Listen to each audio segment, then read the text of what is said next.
पिछले 20 सालों से जो पोस्टें भरी नहीं जाती है, उसमें क्या होता है? बजट से पहले हम बजट की प्रिपरेशन अभी से कर रहे हैं, उसके लिए बजट एलोकेट कर दिया जाता है।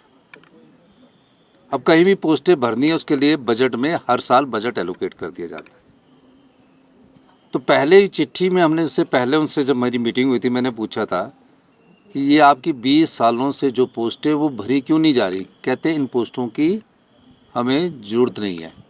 जैसे कि टाइपिस्ट क्लर्क है, तो टाइपिस्ट क्लर्क की पोस्ट तो सैंक्शनड है, लेकिन टाइपिस्ट क्लर्क की वो टाइप मशीन नहीं है, तो उसको उन्होंने कन्वर्ट करना है JOIT में। ठीक है।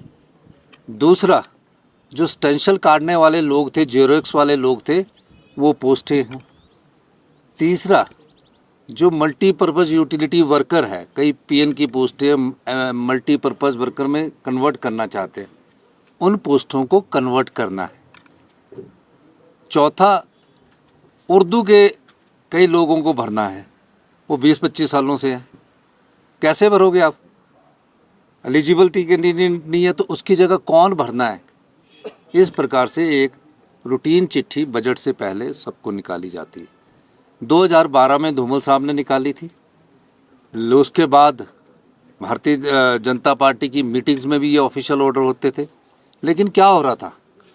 20-25 सालों से ये पोस्टें भरी ही नहीं गई और इनका बजट एलोकेट कर गया है। हर साल जो बजट प्रस्तुत होता है, उस बजट बुक में जो पोस्टें भरी नहीं जाती, उसका बजट एलोकेट डिपार्टमेंट को दे दिया जाता है। इस चिट्ठी में हमने लिखा कि विभाग, जितने भी विभाग और कॉरपोरेशन के विभाग है, उसके आधार पर आप हमें ये बताएं कि जिन पोस्टों की जरूरत नहीं है, उनकी जगह आप कौन सी और पोस्टें लेना चाहते हैं। अब बिजली बोर्ड में हमें टीमेट की जरूरत है, लाइनमैन की जरूरत है, वहाँ 3-4 हज़ार पोस्टों की जरूरत है, तो हम उनको भरेंगे उनकी कन्वर्शन करके। बजट तो एलोकेट था, तो इस बार हम बजट में हमने दूसरी चिट्ठी भी लिखी। वो चिट्ठी नहीं आपके पास पहुंची, जिस चिट्ठी में यह कहा गया कि आप इन पोस्टों के बदले किस तरह की पोस्टें चाहते हैं, वो हमें बजट बनने से पहले बताई जाए। तो निश्चित तौर पर इस प्रकार का आंकलन करना कि पद खत्म कर दिए गए, उन पदों को खत्म किया गया है जो आज की दृष्टि में मायने नहीं रखते हैं। उन पदों की जगह हमने कहा है कि आप हमें दूसरे पद का बताइए कि दूसरे पद कौन से चाहिए। लेकिन कई चैनल ऐसे चला रहे थे नमक मिर्च लगाकर, तो उन्हें थोड़ा सा समझना चाहिए कि सरकार जो है वो रोजगार देने की दिशा में हमेशा से आगे रही है। नोटिफिकेशन जो बैकडेट से करनी थी वो हाथ में नहीं आई थी, और वो नोटिफिकेशन आने के बाद मुख्यमंत्री जी के हाथ में जब आई, उसके बाद आप सब लोगों को वो अपनी क्लैरिफिकेशन देते हुए दिखाई दिए। तो ये बहुत विचित्र परिस्थिति है। हिमाचल प्रदेश में कांग्रेस पार्टी की सरकार बनी, और जो खास तौर से व्यवस्था परिवर्तन की जो बात मुख्यमंत्री सुखविंदर सिंह सुक्खू जी ने पहले दिन से रटी, उस पर अगर हम नजर मारे तो हिमाचल प्रदेश व्यवस्था परिवर्तन के बजाय व्यवस्थाओं के पतन की तरफ जा रहा है। कि नोटिफिकेशन होती है और उस नोटिफिकेशन को जारी करने के बाद जब फीडबैक आता है कि सही नहीं हुआ, गलत हुआ, इसको ठीक करना है, तो जारी की हुई इस नोटिफिकेशन को फिर मॉडिफाइड तरीके से अलग तरह से नई नोटिफिकेशन जारी की जाती है। और नई नोटिफिकेशन जो होती है वो नोटिफिकेशन बैकडेट से की जाती है। आज तारीख 26 हो गई, लेकिन एक नोटिफिकेशन जो 23 तारीख को जारी की थी, उसी नोटिफिकेशन के संदर्भ में आज फिर उसी तारीख से 23 तारीख की नोटिफिकेशन के, यानी कि बैकडेट से नोटिफिकेशन करके आप सबके बीच में अपनी बात कहने की कोशिश की।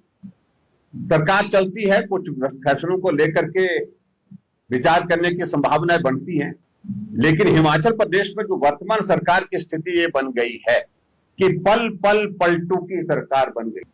आज नोटिफिकेशन करते हैं, कल जब लोगों को जानकारी मिलती है ये नोटिफिकेशन हुई तो फीडबैक आता है, तो उसके बाद उनको लगता है कि तो गलत हो गया, गलत होने के बाद उसको ठीक करने की कोशिश की जाती है। तो जो है वो आप सबके बीच में 23 अक्टूबर 2024 हिमाचल प्रदेश की सरकार द्वारा जारी की गई और उस नोटिफिकेशन के मुताबिक हिमाचल प्रदेश में जितने भी पद जो है 2 सालों से रिक्त पड़े हैं, उन सारे पदों को अबॉलिश करने के लिए, उनको समाप्त करने के लिए ये नोटिफिकेशन कर दी। और विचित्र मुझे ये लगता है, सबसे बड़ी बात, हैरानी की बात मुझे ये लगती है कि मुख्यमंत्री और उप मुख्यमंत्री दोनों सारी चीजों को लेकर के मीडिया के ऊपर इस प्रकार से कहते हैं कि आप पूरी बात को पढ़ते नहीं हैं, पढ़ते हैं तो समझते नहीं, जैसे कि सारे ज्ञान की जो है वो धारा जो है इनके ऊपर, मुख्यमंत्री और उप मुख्यमंत्री के ऊपर ही प्रवाहित हो गई है। और ज्ञान का अगर भंडार है तो ये 2 लोग रह गए हैं हिमाचल प्रदेश में। इसके अलावा कोई बुद्धिजीवी आदमी जो है वो कुछ बात को समझता नहीं है। देश का, प्रदेश का कोई व्यक्ति किसी बात को समझता नहीं, और हम विपक्ष के लोग तो बिल्कुल ही नहीं समझ, इस प्रकार से प्रभाषित करने की कोशिश और बार बार ये कहना कि पढ़ करके आइए। मेहरबानी करके मैं आपके सबके बीच में मीडिया के माध्यम से उनको ही कहना चाहता हूं कि मेहरबानी करके मुख्यमंत्री जी और उप मुख्यमंत्री जी आप भी पढ़ करके आइए। आदरणीय जयराम जी कहते हैं कि कैबिनेट सब कमिटीज जो बनती है वो केवल समय खरीदने के लिए बनती है, और कमेटियां जो बनती है वो कैबिनेट वो समय खरीदने के लिए बनती है। उनके सरकार में हो सकता होगा उनकी मानसिकता ऐसी है कि हम अपनी कैबिनेट की जब वो सब कमेटी बनाते थे तो शायद इस सोच के साथ बनाते थे कि समय हमने खरीदना है, समय हमने व्यतीत करना है, मगर हमारी सोच वैसी नहीं है। वो अपनी सोच हमारे ऊपर थोपने का जो है वो जो है प्रयास ना करें। हमारी जो भी कैबिनेट की सब कमेटीज बनी हैं उनके सकारात्मक परिणाम निकल कर आए हैं।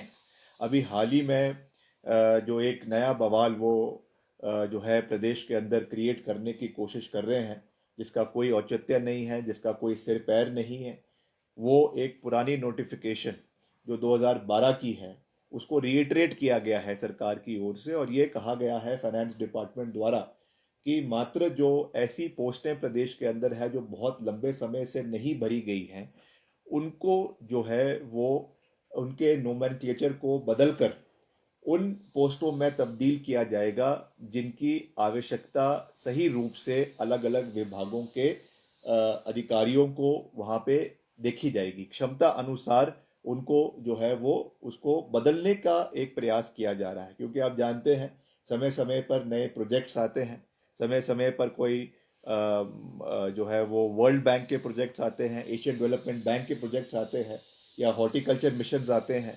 उसके अधीन बहुत से लोगों को रिक्रूट समय समय पर किया जाता है, मगर काफ़ी समय बदलने के बाद जो पोस्ट आज से 10-15 साल पहले क्रिएट की गई हो सकता है कि उसकी आवश्यकता आज ना हो।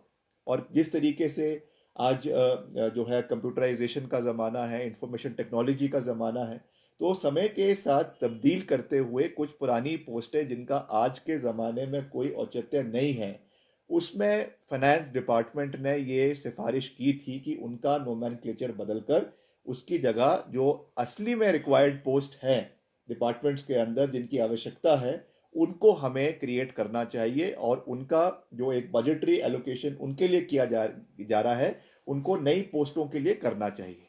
इसको राजनीतिक रंग देने की जो कोशिश, असफल कोशिश आदरणीय जयराम जी या उनके साथी कर रहे हैं, मैं समझता हूँ ये बहुत दुर्भाग्यपूर्ण है। वो तो खुद प्रदेश के मुख्यमंत्री रहे हैं, खुद प्रदेश के वित्त मंत्री बतौर मुख्यमंत्री रहे हैं, वित्त विभाग उनके पास था, तो उनको तो इस चीज़ की जानकारी है, इस चीज़ की उनको जो है पूरी नॉलेज है कि किस तरीके से कभी कभी फाइनेंस के अपने व्यू पॉइंट्स रहते हैं फाइनेंस डिपार्टमेंट के, और जो कंसर्न डिपार्टमेंट हैं उनके अपने व्यू पॉइंट्स रहते हैं। हर चीज़ के लिए हमको फाइनेंस की क्लियरेंस चाहिए होती है, एफडी की क्लियरेंस चाहिए होती है, फिर ही जाके मसला जो है वो कैबिनेट में आता है।